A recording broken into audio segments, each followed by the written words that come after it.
కొత్త రోలు ఎలా క్లీన్ చేయాలో ఈ వీడియోలో అయితే తెలుసుకుందాం. మంచిగా రోటి పచ్చడి చేసుకోవాలి అని అంటే కొత్త రోలు తీసుకొచ్చుకుంటే మనకి ఆ రోలు ఏంటంటే ఫస్ట్ క్లీనింగ్ ప్రాసెస్ అనేది ఉంటుందన్నమాట.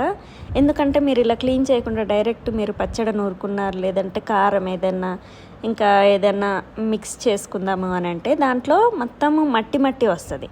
సో అందుకు కొత్త రోలుని ఫస్ట్ క్లీనింగ్ అనేది చేయాలి. ఇది చాలా రోజులు అయిందనమాట పక్కకు పెట్టేసి. అందుకు మా అక్క అయితే మొత్తం ఆ రోలుని క్లీన్ చేస్తుంది. నాకు తెలియదు అనమాట. ఇంతకుముందు ఒక రోలు తీసుకుంటే అది క్లీన్ చేద్దాము అని నేను క్లీన్ చేస్తే నాకు చాలా రోజులు ఒక 3-4 ఇయర్స్ దాకా కూడా నేను ఎన్నిసార్లు మిక్సీ పట్టినా, ఎన్నిసార్లు దంచినా కానీ అందులో కొంచెం వేపాకు అంటే కొంచెం మట్టి మట్టి వచ్చేదనమాట ఏ పచ్చడి చేసినా. సో ప్రాసెస్ అనేది నేను మళ్ళీ ఉప్పు బియ్యం అన్నీ కలిపి దంచినా కూడా అట్లనే అయింది. అయితే మనకి ప్రాబ్లం ఏంటంటే ఫస్ట్ బియ్యం అనేది ఇలా పోసి ఎక్కువసేపు దంచాలన్నమాట. మామూలుగా బియ్యం అయితే ఒక కప్పు దాకా పెద్ద గ్లాస్ నిండా కూడా మేము బియ్యం అయితే తీసుకొని ఇంకా మొత్తం ఇలా మిక్స్ చేయాలన్నమాట. ఈ దంచేది కూడా చెక్కదైతే బాగుంటుంది. రాయి దాంతోనే దంచడం వల్ల రాయి కొత్త రోల్ అప్పుడు రాయి టచ్ అయ్యి మొత్తం ఇసుక అనేది వస్తుంది. అందుకు ఇంకా ఈ చెక్క తీసుకొచ్చి వేరే రోల్కి మేమైతే ట్రై చేసినాం. అంతకుముందు ఉన్న రోల్ని అయితే వేరే వాళ్ళకి ఇచ్చేసాను అనమాట. ఆమె క్లీన్ చేసుకొని వాడుకుంటుంటే ఇచ్చాను. తర్వాత ఈ రోల్ అయితే ఇంట్లో ఉంది కాబట్టి నేను ఇది క్లీన్ చేపియాలి అని ఇంకా బియ్యం మొత్తం పోసి ఇలా దంచి క్లీన్ చేస్తుంది ఇంకా మా అక్క. ఫస్ట్ బాగా దంచాలి, ఇదే ప్రాసెస్, ఇంకేం ఉండదు.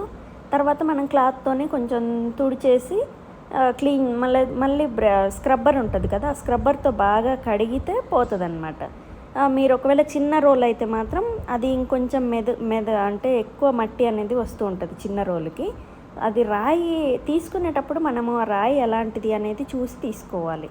సో బ్లాక్ కలర్గా ఉండి అంటే సిమెంట్ కలర్లో ఉంటుంది చూసారా, అది తీసుకుంటే అసలు మొత్తం ఇప్పుడు అమ్మే రోళ్ళు అయితే సిమెంట్ కలర్లో ఉంటున్నాయి, సిమెంట్తో చేసిన వాటిలానే ఉంటున్నాయి.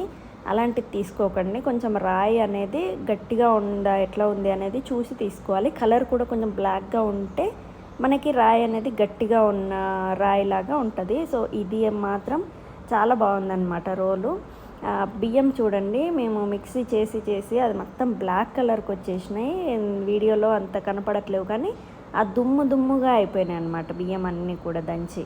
సో మరీ ఎక్కువ రుబ్బుకోవాల్సిన అవసరం లేదు, ఎందుకంటే మీ రోలు బాగుంది కాబట్టి అంత ఎక్కువ దంచాల్సిన పని లేదు అనేసి కొంచెం అటు ఇటుగా మెదిగినాక నెక్స్ట్ డేకి ఆ రోజు మొత్తం మళ్ళీ వాటర్ పోసి కొంచెం కడిగి తూడ్చి పక్కకు పెట్టి నెక్స్ట్ డేకి ఇంకా దోసకాయ పచ్చడి అయితే నూరుతున్నాం. ఇందులో చాలా టేస్టీగా ఉంది దోసకాయ పచ్చడి అయితే.